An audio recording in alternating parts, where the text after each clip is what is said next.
Finally, firimu ya Bobi Wine abangi gye mubadde mulinda erabika efulumye nabyo mbikuleetedde ate ye Solomon Kampala yandibanga ye atufunidde omukyala naani nabyo tobisubwa wamu ne Wisdom Kaye atabukidde abeeyambula ebya rape ne Bruno K Farida Nakazibwe bimunyiizizza naraki nabyo mbikuleetedde n'amalala agasinga togasubwa nga tetuneeyongerayo mbadde nkusaba omperereka vidiyo eno like tusobole okweyongerayo nawe ate na subscribinga tukusaba osubscribing nga tetunirabira basponsa baffe Haji Kivumbi omulombi w'edduwa agamba go wenna ayina ebizibu ebyenjawulo jangu akulombera edduwa oterere era nga osobola okumukubirako ku namba ye eri awo wansi wamu ne ba Biva Organic Health and Natural Products nga bano bajanjabisa obutonde emmere omuddo wamu n'ebibala era nga osobola okubakubirako ku namba yaabwe eri awo wansi katwengereyo n'amawulire gaffe. A'udhu billahi minash shaitani rrajim. Bismillahir rahmanir rahim. Alhamdulillahi rabbil alamin.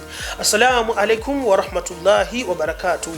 Gwe ali ku mukutu guno gw'olaba si mulala ye Haji Sulaimani Kivumbi omusomi w'edduwa kola ku bizibu by'abantu ebyenjawulo omuli ebizibu ebya bizinensi endwadde eziganya okuwonesa tegerekeka oba tuliyita essanyu oba tuba congratulating naye nga ffe wetwogerera essaawa zino ye mwana muwala Patricia owa City Aloos ye alabika agudde mu bintu oluvannyuma lw'okwewangulira mwana mulenzi Solomon Kampala mutabani wa Bobi Wine era nga kigambibwa bano ababiri bo babadde nga badeetinga mu nkukutu naye nga kyandibanga bo relationship yaabwe erabika evuddeyo mu nkukutu gye badde eri oluvannyuma lwa bu vidiyo obubadde butrendinga n'ebifaananyi ku social media nga kiraga bano ababiri bo bandibanga beeyagala era ebisinga kawonja kuba mbikutuusaako ate ebyo nga tubitadde ebbali luno oluyitaayita era nga ffe wano Kwanda Boy UG twasalawo okubaleetera amawulire era nga olunaku olwaleero tukuleetedde mwana mulenzi Case era nga ono ye akola ku NBS naye nga alabikiddwako mu vidiyo emu nga ye kigambibwa yandibanga aproposingira mwana muwa Martha Mukisa hitmaker era nga ono ye yayimba ne Kenzo akayimba kasango naye nga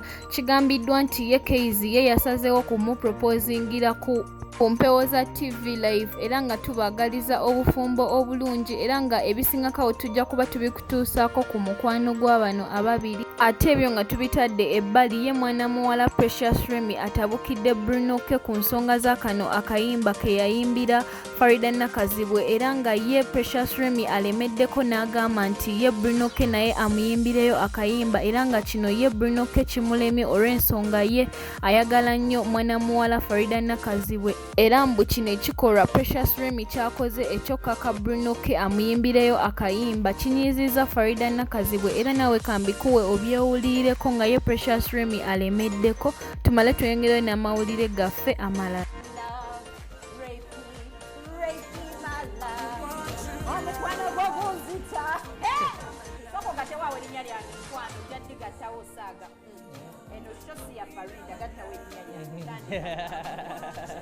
Tandika tuli kumwasizza oliku 21 questions nga nze ndikonzituddemu hosted by Rapi oba Remy Precious londako kuli kusanyusa twinema Rapi Remy Precious Remy Precious diriwa gatawo eka mukora sigwe Philip nawe olinga tamanyi mulimu gwo tugenda kugoba deyo mkontrol nzibu erinya lyange lyezibu ennyo erinya lyange zibu mukwano kafiitingemu abayimbi wano bajjanga ne bamufiitingamu kafiitingemu tandika kuba oluyimba loba nakitto teekawo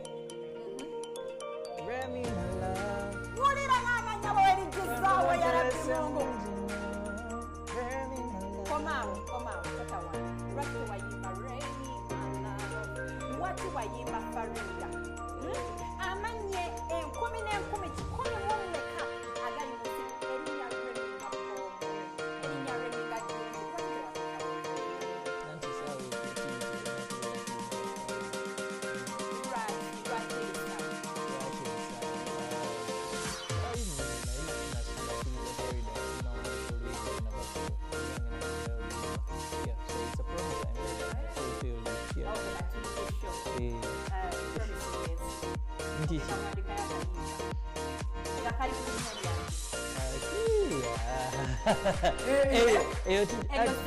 Sinzarawo ate ebyo nga tubitadde ebbali ddwo olunaku lw'eggulo nga Italy celebrating emyaka 79 gyemaze mu film industry.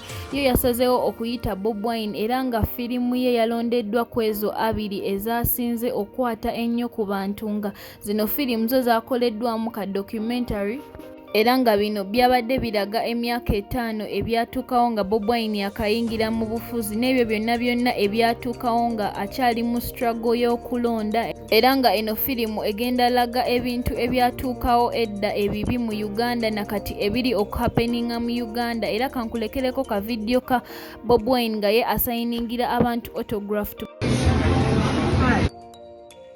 I'll watch it tonight. A quick photo, please. Thank you. Thank you very much.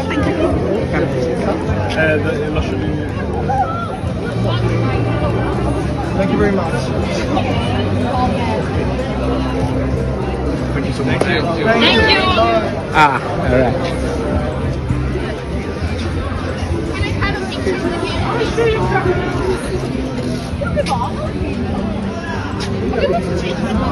Sorry. Kaadi we muba mulese naddala mu abenaale nga mugenda kutambuza kaadi ya busosoze, twetegese. Omanyi mwatandise ekintu kwogera Buganda nga mutegeeza Baganda, mayindi ne mwerabira naffe twafuuka Baganda. Kati biri bye mwali mukanga Abaganda. When you talk about Baganda people, you talk about Banyarwanda, you talk about Banyankole, you talk kati tekikyali ku tribe. Tobola kati Abaganda bangi. Luli Museveni yagamba nga semwogere abamulonda kati kyasusse. Bye mwakozesanga nti Buganda, kati oyogera ku Buganda, oyogera ku Banyarwanda fe abakulidde muno, oyogera ku Banyankole abakulidde muno, abazaaliddwa wano, nga we pledge the kingdom of Uganda. Kati mukyatukanga n'ezo kaadi ze mwasamya. Ekisooka ekyo nkimaze. Ekyokubiri, njagala okugamba bannayuganda, teriiyo muntu gwe batuuma kisa kya Mukama, oyo kisa ky'amazzi. Nkubulidde, oyo kisa ky'amazzi, teriiyo gwe bayita kisa kya Mukama. Actually, nalaba akantu nduddeyo okulaba ku Muzeeyi Magala. Nalaba akantu nedda kyetaaga ndowooza n'enku anti kati nakuba ka video ki. Waliwo ka video ke nalaba nagamba yali akunyonyola mannya, nagamba waliwo amannya obaka tebatatuuma.